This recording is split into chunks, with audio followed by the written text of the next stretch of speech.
Hey everyone, Stephen TheSalonGuy here, and today we're going to talk about and demonstrate how to cut a bang or fringe. So the first thing I'm showing is where to separate and section. So you want the corners of the bang area to kind of match up to the corner of the eyebrow. If you take the hair and you like a section and you push up with your hands, the hair will naturally split where it wants to, okay? And where it wants to split is usually where you should section your hair off to separate that whole section off from the rest. And it's kind of like finding your natural parting. So we're going to get that hair out of the way. And I am doing a triangular section. Now, depending on the thickness of your hair and how heavy you want the bangs to be, that's how far back you take it. So I, didn't do anything extreme, but you want to really focus on where the hair falls. So if you're going to be cutting this for the first time, just leave yourself a little more length than you want, because once you cut this too short, it's done, okay? It is done. So give yourself, I would say, a half an inch minimum of a little bit of a longer length, especially if you're new to doing this. Again, you cut it too short, it's done. And plus, the hair is going to spring up. Now, you're probably saying, oh my gosh, my hair is in my eye. This needs to be way above my eyebrow. Well, don't worry, because one, the hair is wet. So again, it's going to spring up.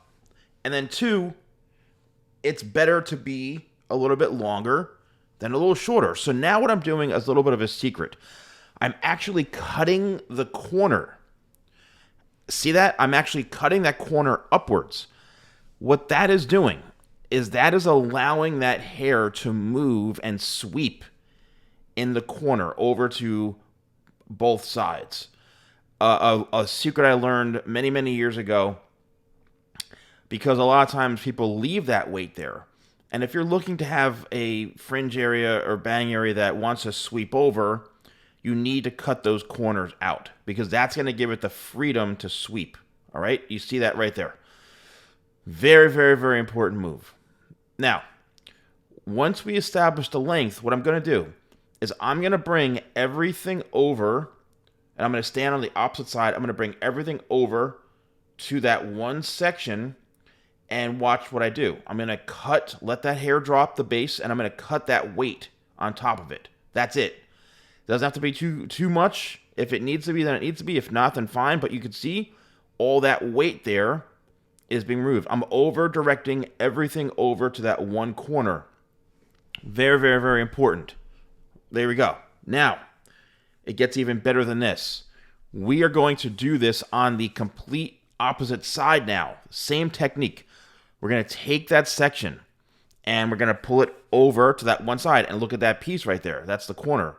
What this is going to do, and that's why I used to take pride in how I would cut bangs. I would have people just come in just for this years ago when I was still seeing clients, just for me to cut their bangs because I did such a great job on it. What I'm doing now is combing everything straight up to check for the balance. There's that little bit of weight right there, and we're going to cut that. What this does is this allows you to actually be able to sweep your hair in both directions.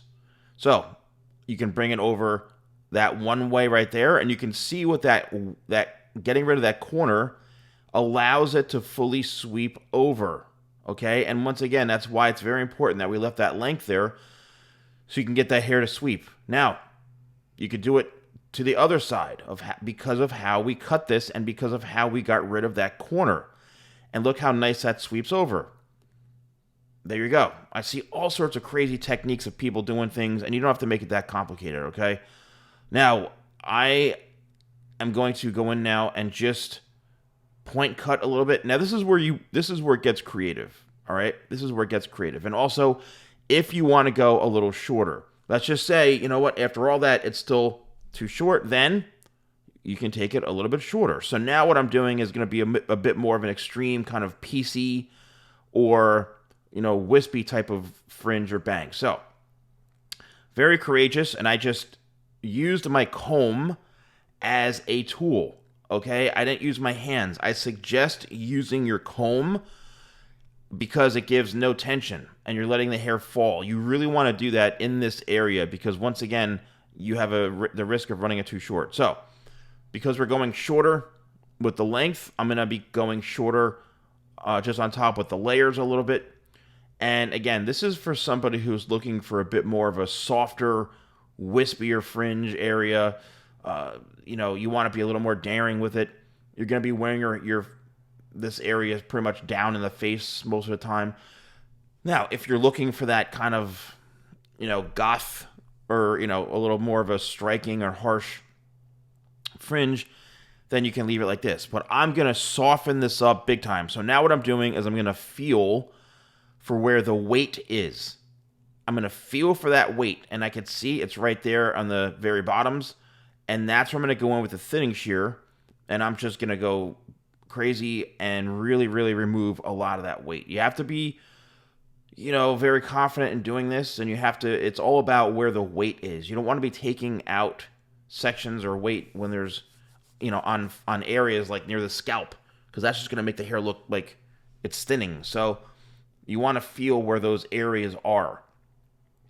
And you can see just by me tousling the hair a little bit, it's got a nice, soft, wispy type of fringe. So you could really, really, really spend a lot of time on doing this. And if you're a client watching this, can you do this yourself? I mean, you can attempt it, sure. I can assure you sometimes you'll be doing more than your stylist will be doing if you do all this because they don't want to take the time to do it, to be honest with you, because it is a little bit more time consuming. Now, moving forward, what you can do is also, if you really want to go even more extreme, is do some slide cutting. So what I'm doing now is removing weight on the top layer, and that's going to soften it up even more. Again, you really, really, really can go totally ballistic with all this. So many different techniques and things, but I'm really just using the scissor more as a tool and the technique. And I'm trying to cut the hair as it lays, as it falls. I'm not doing a whole ton of over-directing here. I'm really, really just trying to create a nice, soft, wispy fringe. And, by doing this, this technique really removes a lot of weight and gives you that more pointy, piecey fringe in the front. So I hope you all enjoyed this tutorial. Let me know in the comments below if this helped you.